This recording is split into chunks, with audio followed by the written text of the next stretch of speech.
In the middle of the desert, a bunch of boys are digging holes in the sand under the scorching sun. Suddenly a rattlesnake appears nearby and a boy that can't take the work anymore decides to take off his shoes to touch the snake, meeting his end. Meanwhile in the city, Stanley Yelnats IV is walking by when suddenly a pair of shoes falls on his head, knocking him down.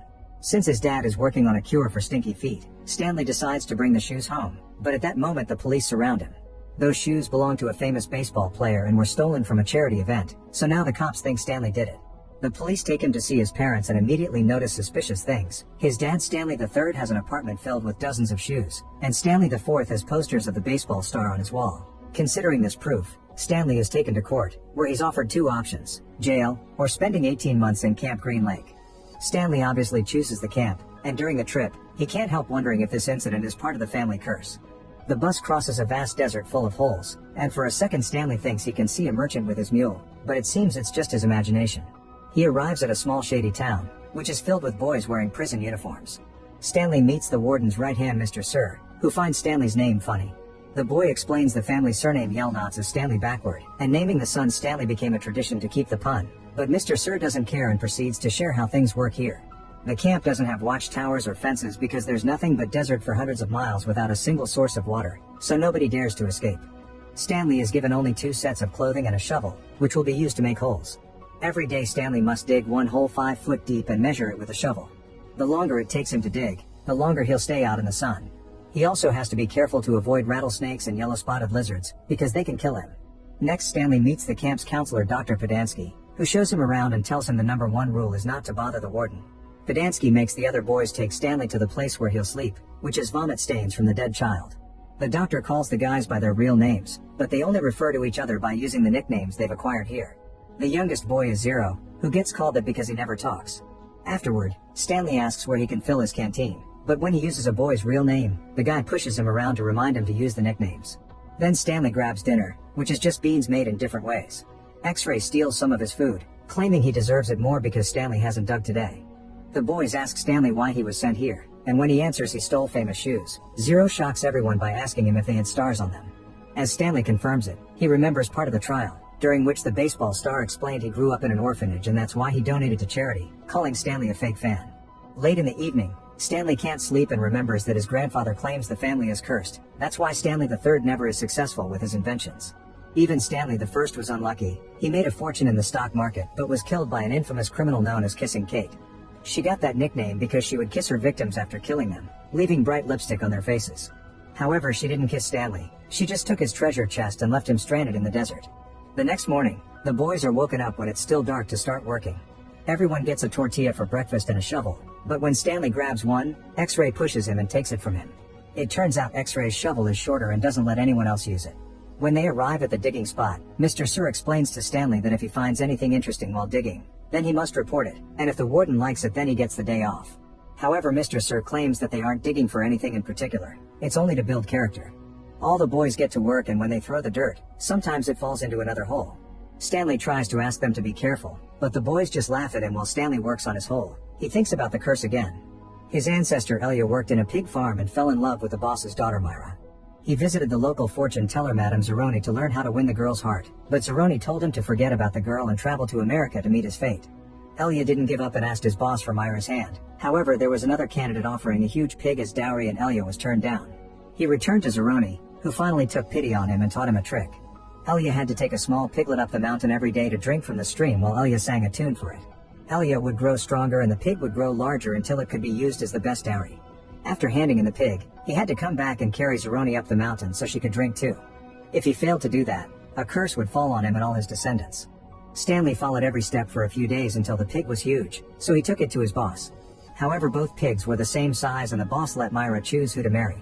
Myra couldn't make up her mind and offered a guessing game to decide, but Stanley was so offended by her flippant attitude that he decided to go to America like Zeroni first told him. Unfortunately, he forgot to take Zeroni to the mountain before leaving, so she cursed the family as promised. Back to the present, Mr. Sir stops by the holes with his truck so the boys can fill the canteens with water and teases Stanley for getting his first blisters on his hands. The first one to finish working is Zero, who is a very fast digger and the boys think he eats the sand. When Stanley finally finishes his hole, nobody helps him get out of it, so he has to learn to climb out alone. Once he's back in town, he finds Mr. Sir pointing a gun at him, but actually he's shooting a yellow spotter lizard. The shot misses and the lizard jumps out to attack Stanley, but Mr. Sir shoots again and the little lizard dies. Days start to pass and Stanley starts getting used to the camp's routine. He wakes up early, eats nasty beans, then spends the day digging, which causes more blisters on his hands. There often are dangerous animals around, and sometimes the shower doesn't even work. The other boys also keep bothering him, making fun of him for being a softie. Stanley lays low to avoid trouble, and when he writes to his mom, he lies and says he's having a wonderful time in a normal summer camp. One afternoon, Stanley discovers a fossil and brings it to Podansky. However, the doctor informs him the warden doesn't care about fossils. He also shares that there used to be a lake in this area and that the land surrounding it belonged to the warden's grandfather. This triggers a flashback showing how the town used to be lively and thriving. A merchant called Sam often came with his cart pulled by his mule to sell wonderful onions, which he claimed could cure all diseases and keep deadly lizards away. Sam had a crush on the local teacher Catherine and always brought a sack of onions just for her, so she would give a jar of peaches she gathered in exchange. All the men in town liked Catherine and disliked the attention Sam would get from her. One rainy day, Catherine had to send the kids home because of the leaks on the school roof, so Sam volunteered to fix them. This allowed him to spend more time and bond with her, so he started to fix other parts of the school too. However, he also had to watch how the evening adult class kept throwing inappropriate comments at her. The warden's grandfather Walker actually asked her out, but she turned him down, leaving him furious. Eventually the school became the most beautiful building in town, but Sam lost his mule, so he got a boat instead. One rainy afternoon, Sam and Catherine finally gathered enough courage to kiss, unaware they were seen by Walker, who immediately spread the news around town. In just a few hours, the townsmen came together and burned down the school as punishment. Catherine rushed to ask the sheriff for help, but he was drunk and asked her for a kiss. As Catherine pushed him away, the sheriff mocked her and called Sam slurs, reminding her that interracial relationships are illegal and Sam would be executed. Horrified, Catherine ran to warn Sam, but it was too late. The townsman shot him while he was on his boat. Sometime later, Catherine came back and shot the sheriff before giving him the kiss he wanted. Then she left town and became the outlaw known as Kissing Kate. Back to the present, X-Ray approaches Stanley and tells him that the next time he finds anything, he should bring it to him. Later in town, Stanley accidentally falls on one of his tormentors and almost gets in a fight. The boys immediately calm them down, but now Stanley has earned their respect. He is nicknamed Caveman and even gets a better spot in the water line. Sometime later, Stanley gets a letter from his mother, telling him his father's experiment keeps failing and that the landlord may kick them out soon. Zero notices Stanley is ready and admits he never learned, so he asks Stanley to teach him. However, Stanley refuses, saying he isn't a good teacher and that he's too tired at the end of the day, so he needs his rest. During another digging session, Stanley is surprised to discover a little object with the initials KB. The boys wonder if it's a shotgun shell, but it seems to be too thin. X-Ray takes the object, ignoring Stanley trying to stand up for himself. As soon as Podansky sees it, he contacts the boss, who immediately comes over, and the boys are shocked to discover the warden is a beautiful woman. She's very pleased with this discovery, so she tells X-Ray to take the day off and instructs the others to completely excavate the area around X-Ray's hole. That afternoon the boys work much more than usual, but they don't find anything because it's the wrong spot. For the next few days, the boys have to keep on digging in the same tunnel they've created, yet the only thing they find is a small dial. Soon the warden gives up and the boys go back to digging individual holes. The next day, while Mr. Sir is filling their canteens, one of the boys steals a bag of sunflower seeds from the truck. After Sir leaves, the boys begin sharing them, but unfortunately Mr. Sir quickly notices the bag is missing and turns the truck around. The boys rush to hide the seeds and they accidentally spill at Stanley's feet, so he does his best to cover them with sand. When Mr. Sir returns, he still sees the seeds, so Stanley covers for his friend and says he did it, shocking everyone. Then Mr. Sir brings Stanley to see the warden for punishment. Inside her office, there are lots of posters about Kissing Kate, and the warden proceeds to show her special nail polish that she makes with rattlesnake venom. After quickly painting her nails, the warden slaps Mr. Sir for interrupting Stanley's digging over something stupid like seeds. Then she sends Stanley back to digging. When he returns to the digging area, the guys see him as a hero and Zero has finished his hole. As thanks, Stanley agrees to teach Zero how to read. The next time they see Mr. Sir, he has 2 horrible scars left by the nails, and he's so angry with Stanley that he doesn't fill his canteen. As Stanley remembers what he saw in the office, he thinks that the little tube he found was Kissing Kate's lipstick. Another flashback shows that Kate only killed the people who were involved in Sam's death and the destruction of the school. However, she did steal a lot, and after taking the treasure chest from Stanley I, she buried it where the lake used to be. While she was resting, she was found by Walker and his wife, who were desperate for money because the town went to ruins after the lake dried on the day of Sam's death. Instead of killing them, Kate decided on a sweeter revenge. She let a lizard bite her and took the location of the chest to her grave. That way William and all his descendants like the warden would be digging forever in such a big desert. Back to the present, Stanley begins teaching Zero how to read and write. Zero reveals his real name is Hector Zeroni, meaning he's a descendant of Madame Zeroni. Since Zero is such a fast digger, he starts helping Stanley with his holes, which makes the other boys envious. One afternoon, Zero shares the story of his mother, who worked hard to provide for him, but one day she disappeared. Since then, Zero has been living on the streets. Sometime later, one of the mean boys continues to give Stanley a hard time for having help in the hole. Stanley confronts him and Podansky encourages them to fight to solve their problem. As the boys struggle on the ground, Stanley gets easily overpowered, so Zero jumps in to help and almost kills the other guy. Podansky shoots in the air to make them stop, and soon the warden comes by to hear what happened. The boys tell her that Zero is helping Stanley, so he immediately clarifies that he's teaching Zero to read in return. However, the warden is furious, and Podansky continuously makes fun of Zero as he calls him dumb. Zero finally snaps and hits Podansky with a shovel before running away in the desert. Mr. Sir wants to go after him, but the warden tells him not to. Zero had nobody, so they could just delete his files and pretend he was never here. In the evening, the boys discuss how Zero will die in the desert. Stanley can't stop worrying and thinks about the story of Stanley the First surviving 16 days in the desert after Kate robbed him. Apparently he found refuge in some place called God's Thumb, but nobody knows what it is, and Stanley the First couldn't tell because he was half crazy when they found him. The next day, a new kid arrives to replace Zero, which bothers Stanley. He makes a plan, and when Mr. Sir comes to fill their canteens, Stanley steals the truck. Mr. Sir immediately goes after him and holds onto the door, so Stanley tries to push him away and gets distracted, causing the truck to fall into a hole.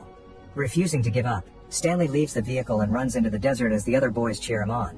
When the warden hears about it, she orders Mr. Sir to report Stanley as missing in 2 weeks because by then there won't be anything to find. Under the scorching sun, Stanley continues walking and ignoring all the poisonous lizards in the area. Eventually he finds Sam's boat and Zero is underneath, tired but alive. He's been surviving by eating the peaches Kate had given Sam all those years ago, which became jam in the jars. After Stanley also eats some, he notices a mountain in the distance that looks like a thumb and realizes that's where his ancestor survived. The duo leaves the boat and starts climbing the mountain, which is quite an effort. Stanley slips and almost falls, but Zero quickly reaches with his shovel to help him up. Unfortunately, this causes Zero's hands to get hurt, so Stanley wraps them up the best he can. The boys keep going for a while, but soon Zero grows weak and falls. Stanley catches him before he rolls away, however Zero is too exhausted and passes out. Refusing to give up, Stanley picks his friend up and carries him all the way to the top of the mountain, just like his ancestor had taken the pig. Eventually Stanley sees some green and discovers a small stream with water and Sam's delicious onions. He immediately wakes Zero up and both boys eat and drink to recover. Stanley also sings a song that his family likes, not knowing it's the pig's song passed through generations. Now Madame Zeroni's soul can rest in peace. As the curse is lifted from the family, Stanley III finally finishes his invention and discovers an effective treatment for the foot odor by blending peaches and onions, so the family celebrates. The next morning, Zero makes a huge confession. He was the one who stole the shoes. He had seen the shoes as a donation for the shelter he was in and just took them, not knowing they were famous. However, the police soon went after him, so he took them off and threw them over the bridge, accidentally landing on Stanley. Zero ended up getting caught while stealing shoes from Palis the next day. Stanley isn't mad though. In fact, he sees this as destiny and is glad it happened.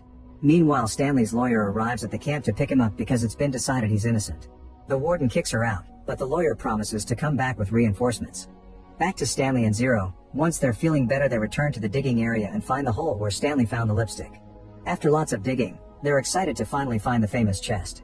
At that moment, the warden and Mr. Sir find them. However, a bunch of lizards come out and cover both the boys and the chest to protect them. The warden decides to wait for the lizards to kill the guys and shares a story of how her grandfather used to make her dig even on Christmas. Morning comes and the lizards still haven't moved or bitten the kids. The wait is suddenly interrupted by the lawyer, who has arrived with a few cops. The warden invents a story about the boys stealing the chest from her office and running away with it, but Zero proves they're innocent by pointing at Stanley's name on it. Afterward, they return to town and the lawyer puts the chest in her car before announcing they're leaving. However, Stanley refuses to leave without Zero, so the lawyer asks for his file.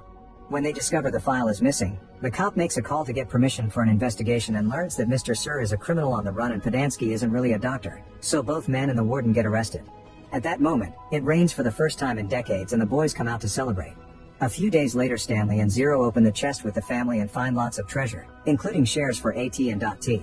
Stanley wants to share the treasure with Zero and the family agrees, so the first thing Zero does with the money is hire private investigators to find his mother, which results in a very emotional reunion. Sometime later, the camp is closed and the boys are sent to real counseling. Stanley's and Zero's families become neighbors in a fancy neighborhood, and their friends from camp visit them often. Stanley's invention becomes a huge success and the famous baseball star now works on his ads, proving it was all connected since the very beginning. Make sure to subscribe and turn on notifications so you can watch more videos like this. Thanks for watching.